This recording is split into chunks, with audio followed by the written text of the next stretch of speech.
So this week, our word is, I don't know, I feel like a drum roll. Shinplaster. Okay.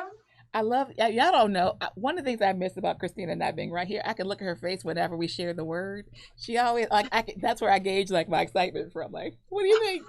So the word from this week is shin plaster, which like when you think about words sounding made up, this is it. This sounds like a really made up word. And some of you might be wondering, why do we do a word for the week? Um, the real deal is that, especially as an entrepreneur or in any role or capacity, we have to be able to communicate and communicate well. So the word for the week gives you an opportunity to impress your friends, family, coworkers, and community with a new word, and also to make sure that when you're in conversation with someone that you are using words correctly and that you're both understanding what you're talking about. So Shinplaster is basically monetary value that has next to no monetary value.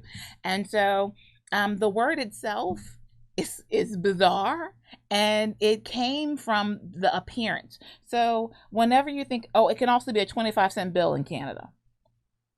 But general, if you think about like does anyone have any Confederate money left? Like, anybody? Right?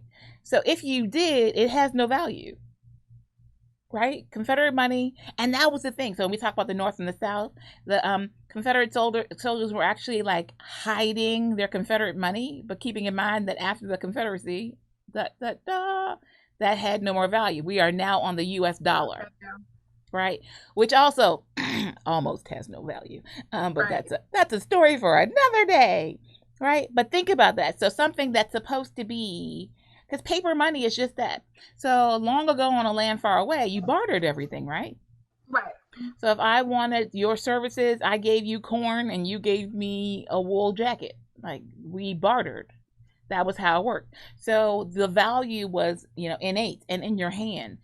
Paper dollars, especially here in the United States, were originally based off of the amount of gold that was held in the United States. And at this point, we're operating a lot on credit. So your dollar isn't really worth a dollar. And if at any point, and that's why the value of the dollar can change every day.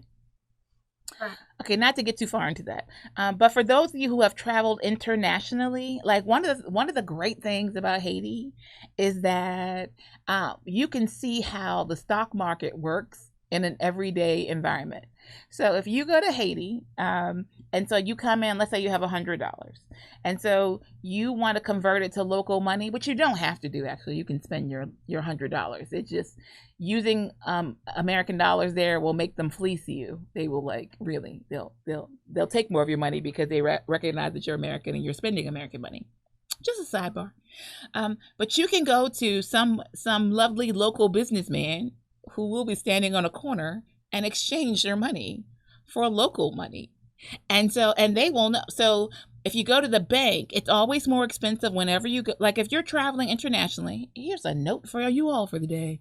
If you're traveling internationally, you can go to an exchange center. You can find them in your banks may do it for you. You can go to any international airport and they're going to have an exchange center, but the rates there are higher.